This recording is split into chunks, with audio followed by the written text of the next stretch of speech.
बिस्मिल्लाहिर्रहमानिर्रहीम। 9th class, आज हम चैप्टर 5 ग्रेविटेशन के मल्टीपल चॉइस क्वेश्चन सॉल्व करेंगे। फर्स्ट एमसीक्यूज है, which of the following is the correct mathematical expression for Newton's law of gravitation. इनमें से कौन सी equation Newton's law of gravitation के लिए ठीक है। तो आपने जो लॉ ऑफ ग्रेविटेशन में फार्मूला पढ़ा है वो F=G m1m2/r² था, ठीक है। तो ये वाला ऑप्शन इसका ठीक होगा। अगर आपने चैनल सब्सक्राइब नहीं किया तो काइंडली वो सब्सक्राइब कर दें। तो ये हमारे पास लॉ ऑफ ग्रेविटेशन का फार्मूला था। इसके बाद सेकंड एमसीक्यूज है, if the distance between two message is doubled the gravitational attractive force between them will. अगर दो मैसेज के दरमियान जो डिस्टेंस है उसको डबल कर दिया जाए तो ग्रेविटेशनल फोर्स पे क्या इफेक्ट पड़ेगा। तो इसका आंसर हमारे पास है कि बी रिड्यूस टू क्वार्टर, कि वो 1/4 रिड्यूस कर जाएगी। ये कैसे रिड्यूस करेगी इसको हम मैथमेटिकली प्रूव करते हैं। हमारे पास फोर्स ऑफ ग्रेविटेशन का फार्मूला F=G m1m2/r² है। उन्होंने क्या कहा था, distance between two message is doubled, यानी कि डिस्टेंस जो है दो मैसेज के दरमियान और उसको डबल कर दें, तो r को हमने डबल करके 2r पुट कर दिया, ठीक है। तो ये हमारे पास F इक्वल आ जाता है G m1m2 ये जब स्केयर ओपन करेंगे तो 4r² आ जाएगा, यानी कि इक्वल टू 1/4 कॉमन आ गया तो बाकी रह जाता है G m1m2/r²। अब G m1m2/r² F के इक्वल था तो ये यहाँ पर F पुट कर दिया, 1/4 F आ जाता है। तो इस वजह से 1/4 का मतलब होता है क्वार्टर, तो be reduced to a quarter. Next time हमारे पास है, नेक्स्ट एमसीक्यूज है, the unit of universal gravitational constant G is. G जो ग्रेविटेशनल कांस्टेंट है उसका यूनिट क्या होता है, तो वो न्यूटन मीटर स्क्वायर पर किलोग्राम स्क्वायर, सी ऑप्शन होता है हमारे पास इसका कांस्टेंट का यूनिट। ये हम फाइंड भी कर सकते हैं। जो हमारे पास लॉ ऑफ ग्रेविटेशन का फार्मूला है F=G m1m2/r², इसमें ग्रेविटेशनल कांस्टेंट G है। G को हम एक तरफ कर लेते हैं, ये r² इधर जाकर मल्टीप्लाई हो जाएगा और m1 m2 इधर आकर डिवाइड हो जाएगा। तो हम G को उस तरफ लिख देते हैं, इसको इस तरफ लिख देते हैं। अब हम इसमें जब यूनिट पुट करते हैं तो फोर्स का यूनिट हमें मालूम है न्यूटन होता है, रेडियस डिस्टेंस है इसका यूनिट मीटर आ गया, डिवाइडेड बाय मास का यूनिट भी kg और m2 का भी kg। तो ये newton metre square divided by kg² आ जाएगा, kg से मल्टीप्लाई होके kg², किलोग्राम का स्क्वायर आ जाएगा।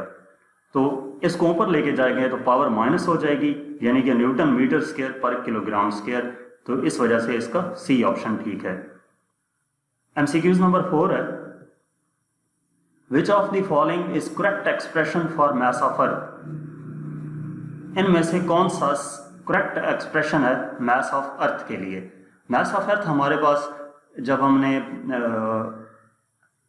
मास ऑफ अर्थ फाइंड करने के लिए डेरिवेशन की थी तो वहां पर हमारे पास एक फार्मूला आया था ME=GRE²/G। तो ये एक्सप्रेशन ठीक है इसके लिए। ये कैसे आता है, mass of earth law of gravitation हमारे पास ये फार्मूला था, उसमें m1 बॉक्स का मास था, स्मॉल m लिखा था, और m2 मास ऑफ अर्थ था। तो F इक्वल आ गया था G m/m/e/r²।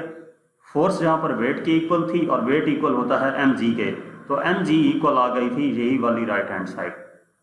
तो यहाँ से m से कैंसिल हो गया था, g इक्वल आ गया था G m/e/r² के, r² उधर जाकर मल्टीप्लाई हुआ और g डिवाइड हो गया, तो ये G_r² डिवाइडेड बाय g, ठीक है। तो me इक्वल आ जाता है G_re²/g के। ये जो स्मॉल r था ना, मैंने यहाँ पर तो r पुट किया है, तो इक्वेशन में उस r को re कहा गया था, रेडियस ऑफ द अर्थ, तो इस वजह से r की जगह पर re यहाँ पर लिख दिया है। तो ये हमारे पास कौन सा ऑप्शन बनता है, सी ऑप्शन। इसके बाद एमसीक्यूज नंबर 5 है, the mass and direction radius of planet are half that of corresponding earth's values.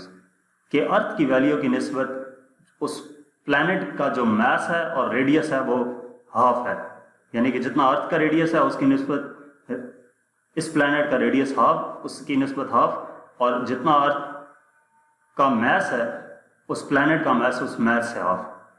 The acceleration due to gravity on this planet will be, acceleration due to gravity calculate करना है, यानी कि जी की value बतानी है। तो ये 2g आंसर आएगा। कैसे आएगा? हमारे पास g इक्वल होता है gm ओवर आर स्क्वायर के। अब इसने ये कहा था कि मास भी हाफ है प्लैनेट का और रेडियस भी हाफ है, तो m भी हाफ कर दिया और r भी हाफ कर दिया। ठीक है, मास भी हाफ कर दिया, रेडियस भी हाफ कर दिया। m की जगह पे m/2 पुट कर दिया और r की जगह पे r/2 पुट कर दिया। इक्वल आ गया g m/2 divided by r square by 4। तो ये इक्वल आ जाता है g m/2 multiply by 4 over r square. ये डिवीजन में जो है ये जब मल्टीप्लाई होगा तो इनवर्स हो जाएगा, 4 ओवर r स्क्वायर हो जाएगा। r स्क्वायर ओवर 4 था, 4 ओवर r स्क्वायर हो जाएगा। तो ये 2 2s are 4, g 2m over r square आ जाएगा। अब इसमें से अगर हम 2 कॉमन ले लेते हैं, बाहर लिख लेते हैं, तो 2 into G M over R square आ जाता है। G M over R square हमारे पास g के इक्वल था, तो ये 2g आ जाता है। तो इस वजह से इसका सी ऑप्शन ठीक है। इसके बाद एमसीक्यूज नंबर 6 है, what will be the value of g at an altitude of h equal to 2re, यानी कि 2 अर्थ रेडियस हो अल्टीट्यूड, तो वहां पर g की वैल्यू क्या होगी? अर्थ के रेडियस से 2 गुना हाइट हो, यानी कि उस फार्मूले में हम h की जगह पे 2re पुट कर दें तो हमारे पास g की वैल्यू क्या हो जाएगी?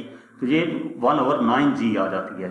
इसको भी हम कैलकुलेट करते हैं किसी भी हाइट पे।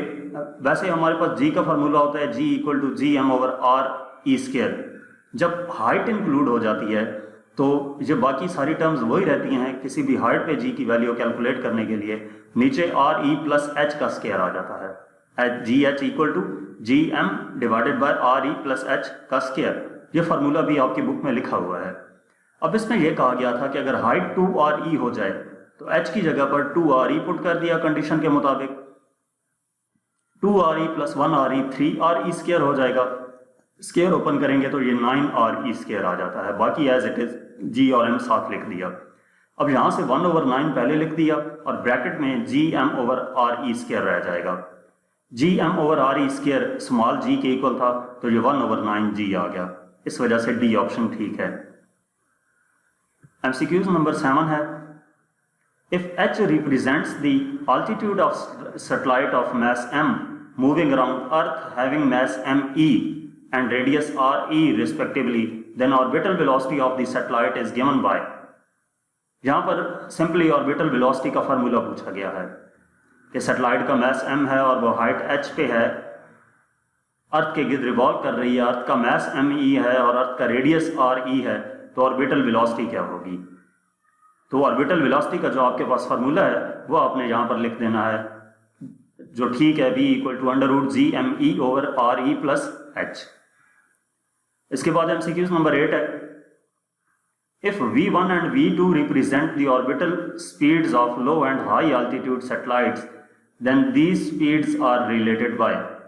v1 और v2 रिप्रेजेंट कर रहे हैं ऑर्बिटल स्पीड किस चीज की? लो एंड हाई अल्टीट्यूड सैटेलाइट्स की।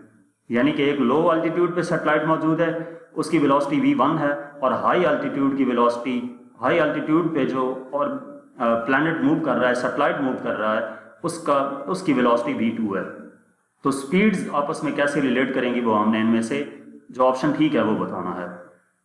तो इसको हम देखते हैं। हमारे पास वेलोसिटी का फार्मूला होता है √gme over re plus h। ठीक है, v equal to √gme over re plus h।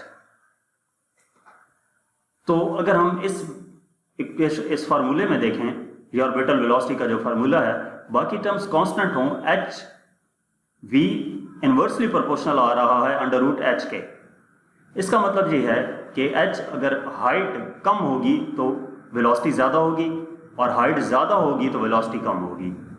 अब डायग्राम में देखें, ये अर्थ है ब्लैक हमारे पास, इससे h1 हाइट पे एक सैटेलाइट मूव कर रही है इस ऑर्बिट में, और दूसरी हाइट h2 पे दूसरी सैटेलाइट मूव कर रही है v2 वेलोसिटी से। तो मैंने यहाँ पर क्या बताया, जिसकी हाइट कम है उसकी वेलोसिटी ज़्यादा होगी, यानी कि h1 वाले की वेलोसिटी ग्रेटर होगी।